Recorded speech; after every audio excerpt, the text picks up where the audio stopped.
Current affairs का daily top 10 episode 10 सवाल GS जॉर्नी में आपके का बहुत बहुत स्वागत है, अभिनंदन है।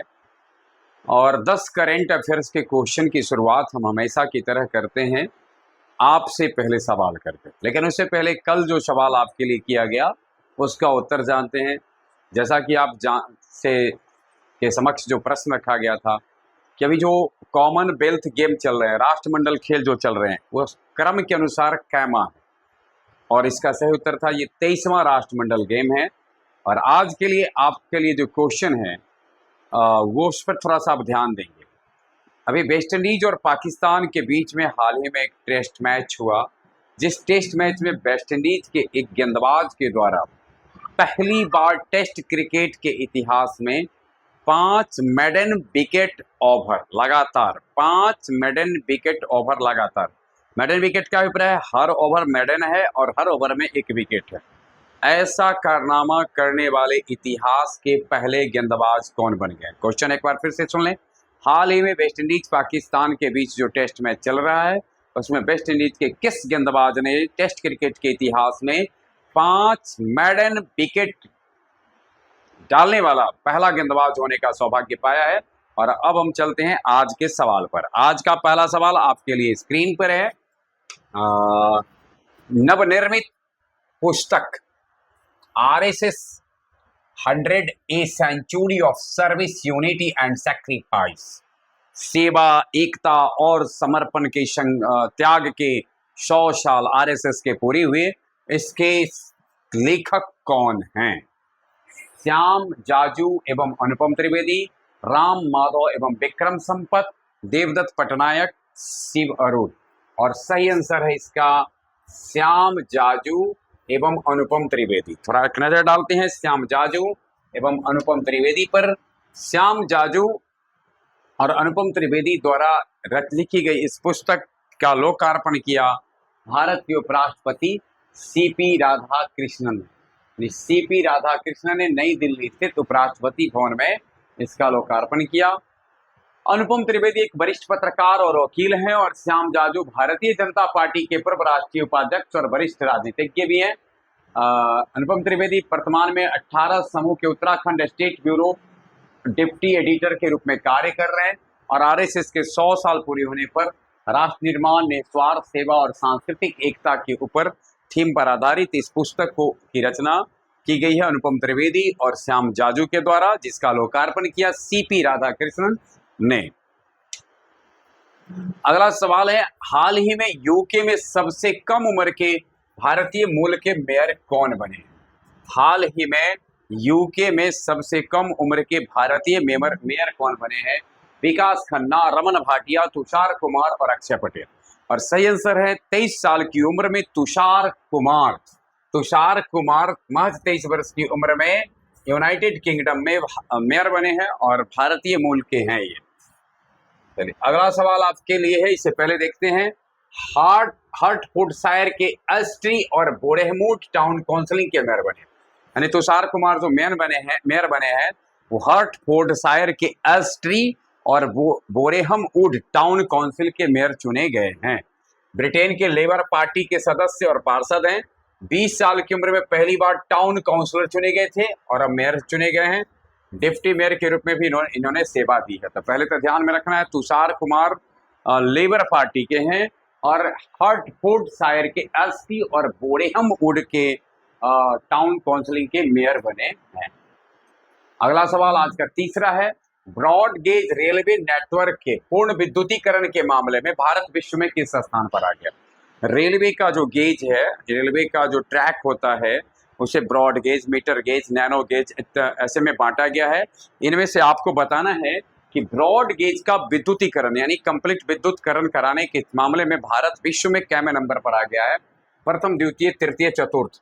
और सही आंसर है इसका द्वितीय, यानी भारत अब दूसरे नंबर पर आ गया है पूरे विश्व में।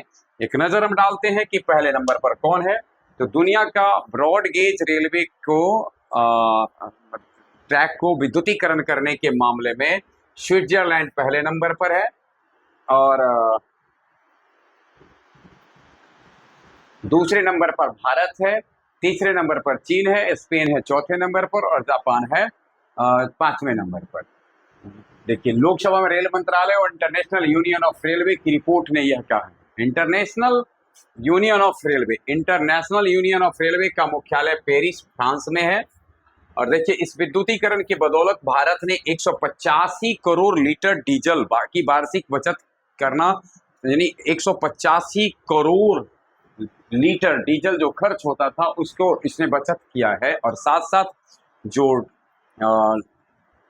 डीजल इंजन होते थे या कोयला इंजन होता था उसमें जो कार्बन उत्सर्जन होता था इसमें भी बहुत हद तक गिरावट आई है। और दुनिया भर के लगभग 100 से अधिक देशों की रेलवे कंपनियां और संगठन इंटरनेशनल यूनियन ऑफ रेलवे के सदस्य हैं। तो पूछा जाए इंटरनेशनल यूनियन ऑफ रेलवे का मुख्यालय कहाँ है, तो पेरिस, फ्रांस में है।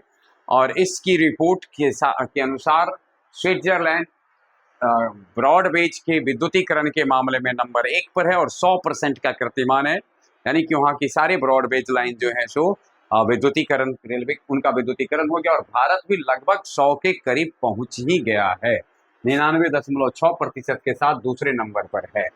अगला क्वेश्चन है आपके लिए, मिश्रित मार्शल आर्ट्स एशिया चैंपियनशिप का खिताब जीतने वाले पहले भारतीय खिलाड़ी कौन बने हैं? पहले भारतीय खिलाड़ी कौन बने हैं मिश्रित मार्शल आर्ट्स एशिया चैंपियनशिप का खिताब जीतने वाले? संग्राम सिंह, विजेंद्र सिंह, सुशील कुमार, बजरंग पूनिया। और संग्राम सिंह ने मिश्रित मार्शल आर्ट्स एशिया चैंपियनशिप का खिताब अपने नाम किया और इस खिताब को पाने वाले पहले भारतीय बन गए हैं। तो कौन है इसका सही आंसर? है संग्राम सिंह। अगला सवाल देखते हैं हम। अगला सवाल है आपके लिए, उससे पहले जानते हैं संग्राम सिंह ने मलेशिया की, यानी अभी जो हो रहा है वह मलेशिया के कुआलालंपुर में आयोजित स्ट्राइक एशिया चैंपियनशिप में यह ऐतिहासिक जीत दर्ज की। खिताबी मुकाबले में उन्होंने पाकिस्तान के फाइटर मोहम्मद आबिद अली को मात दी थी। मोहम्मद आबिद अली को मात देकर संग्राम सिंह ने स्ट्राइक एशिया चैंपियनशिप पर जीत दर्ज की और ये इस तरह से यह पहले भारतीय बन गए हैं जिनको कि यह खिताब प्राप्त होने का सौभाग्य मिला है।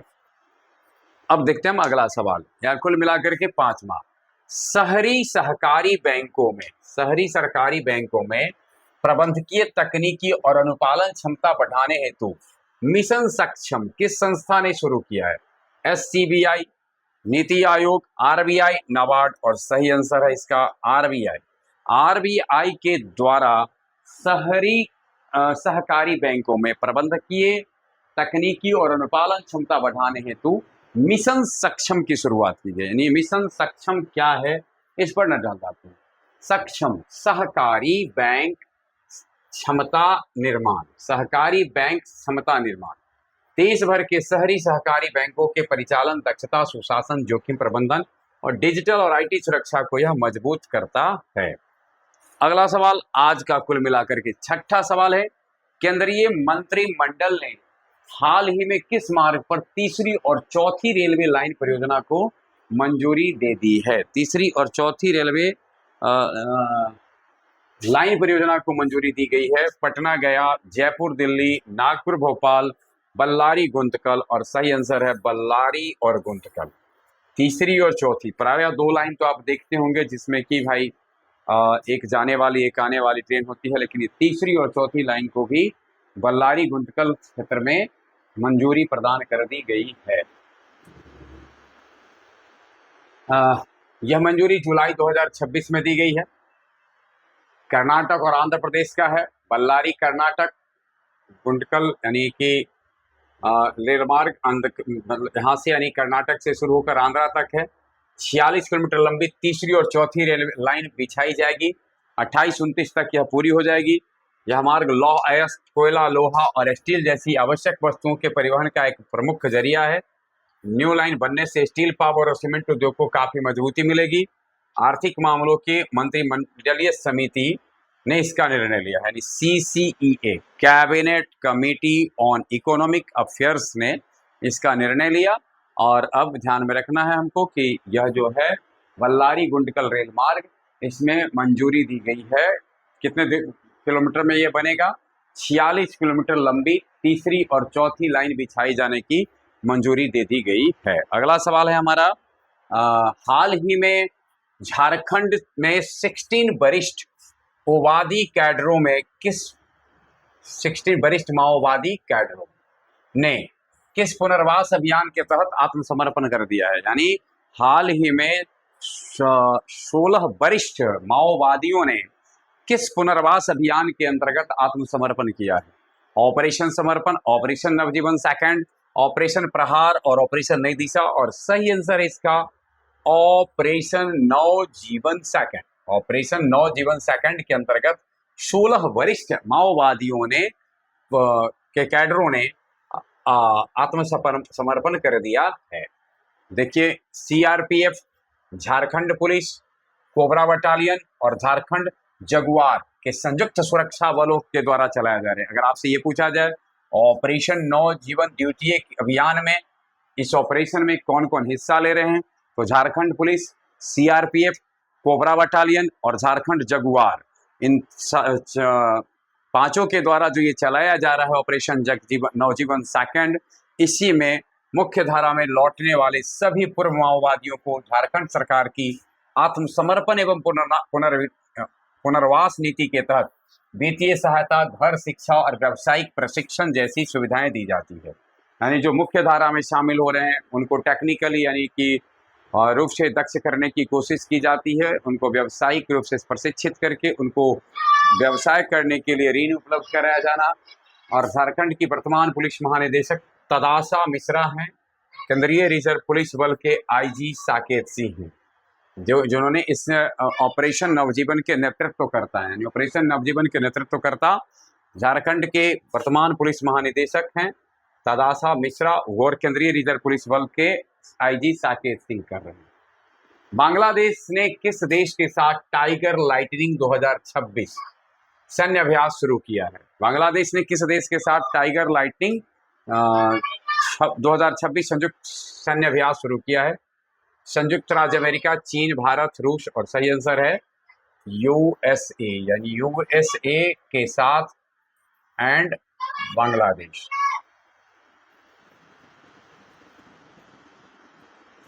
ये जो आवश्यक है टाइगर लाइटनिंग सिलहट स्थित जलालाबाद छावनी में आयोजित किया जा रहा है। यह वार्षिक द्विपक्षीय सैन्य अभ्यास 19 जुलाई 2026 को शुरू हुआ और 13 यानी 31 जुलाई 2026 तक चलेगा। अभ्यास में सैनिक मुख्य रूप से जंगल ऑपरेशंस, आतंकवादी विरोधी अभियान और सामरिक युद्ध हताहत देखभाल पर ध्यान केंद्रित कर रहे हैं। सैन्य अभ्यास में बांग्लादेश सेना की विशेष इकाई पैरा कमांडो ब्रिगेड और यूनाइटेड स्टेट्स आर्मी पैसिफिक के सैनिक हिस्सा ले रहे हैं। Lieutenant general Mohammad manure Rahman Bangladeshi सेना के प्रमुख हैं। ब्रेंट टी क्रिस्टेंस बांग्लादेश में अमेरिकी राजदूत हैं। इस प्रकार से अब अगला सवाल आपके लिए है 9वां, भारत में आयोजित होने वाली BWF विश्व बैडमिंटन चैंपियनशिप 2026 का आधिकारिक शुभंकर किसे घोषित किया गया है? BWF का 2026 का आधिकारिक शुभंकर किसको घोषित किया गया है? ओली हेईफेई पीको बीरा। और सही आंसर है पीको। आप अंदाज थोड़ा सा लगा सकते हैं, पीकॉक यानी मोर की तरह का है यह, इसलिए यानी भारत का जो राष्ट्रीय पक्षी मोर है उसी से प्रेरित होकर इस शुभंकर को डिजाइन किया गया है। इसका जो परिधान है उसमें बैडमिंटन का शटल कॉक की आकृति दी गई है। केंद्रीय खेल मंत्री अभी जानते होंगे आप मनसुख मांडविया और भारतीय बैडमिंटन संघ के अध्यक्ष और असम के मुख्यमंत्री हिमंत बिस्वा शर्मा ने नई दिल्ली में इस शुभंकर और आधिकारिक एंथम गुंज का अनावरण किया। देखिए, इसका जो आधिकारिक एंथम गुंज है उसका अनावरण किया गया और साथ साथ जो उसका क्या कहते हैं, ये जो शुभंकर है पीको, उसका डिजाइन किया गया। तो जो शुभंकर क्या है? पीको। और इसको किसने इसको अनावरण किया है? मनसुख मांडविया और हिमंत बिस्वा के साथ साथ भारतीय बैडमिंटन संघ के अध्यक्ष और असम के मुख्यमंत्री हेमंत बिस्वा और मनसुख मांडविया ने इसका अनावरण किया है। 17 वर्षों के लंबे अंतराल के बाद इस खेल महाकुंभ की मेजबानी भारत कर रहा है। इससे पहले 2009 में भारत के द्वारा इसकी मेजबानी किया गया था। ब्रिटेन में नियुक्त होने वाले पहले एआई आर्टिफिशियल इंटेलिजेंस मंत्री कौन है? ब्रिटेन में नियुक्त होने वाले पहले एआई, ब्रिटेन सरकार ने आर्टिफिशियल इंटेलिजेंसी का एक अलग मंत्रालय रखा है। इसमें किसको पहला मंत्री बनाया गया है? विकल्प आपके लिए है ऋषि सुनक, कनिष्क नारायण, आलोक शर्मा और शुवेला ब्रेवरमैन। और सबसे बड़ी बात है हम सब बिहार वासियों के लिए कि ये जो भी हैं उनका रिश्ता बिहार से ही, और आप हैं कनिष्क नारायण। कनिष्क नारायण जब उम्र 12 वर्ष उनकी थी तो वह अपने परिवार के साथ चले गए थे, ब्रिटेन चले गए थे, वेल्स। बिहार के मुजफ्फरपुर जिले से हैं कनिष्क नारायण, और ब्रिटेन की सरकार में पहली बार आर्टिफिशियल इंटेलिजेंस के लिए एक समर्पित कैबिनेट स्तर का जो मंत्रालय बना है उसकी जिम्मेदारी इनको दी गई है। वेल ऑफ ग्लैमरगन सीट से सांसद भी चुने गए हैं। वेल्स की सीट है वो, वेल ऑफ ग्लैमरगन। इस सीट से लेबर पार्टी के कैंडिडेट के रूप में सांसद चुने गए हैं, यानी लेबर पार्टी से हैं। वेल्स राज्य के वेल ऑफ ग्लैमरगन सीट से सांसद हैं, और पहला जो एआई मंत्रालय गठित किया गया है उसके मंत्री बने हैं कनिष्क नारायण। बिहार के मुजफ्फरपुर जिला से संबंध रखते हैं और महज 12 वर्ष की उम्र में वेल्स चले गए थे। वेल्स से सांसद बनने वाले पहले अश्वेत जातीय अल्पसंख्यक व्यक्ति भी हैं। तो यह अश्वेत व्यक्ति जो वेल्स से सांसद बने हैं पहले हैं। ये था आज के टॉप 10 करंट अफेयर्स का, जिसके साथ हम आपके बीच उपस्थित हुए। बने रहे हमारे साथ। आज भर के लिए बस इतना।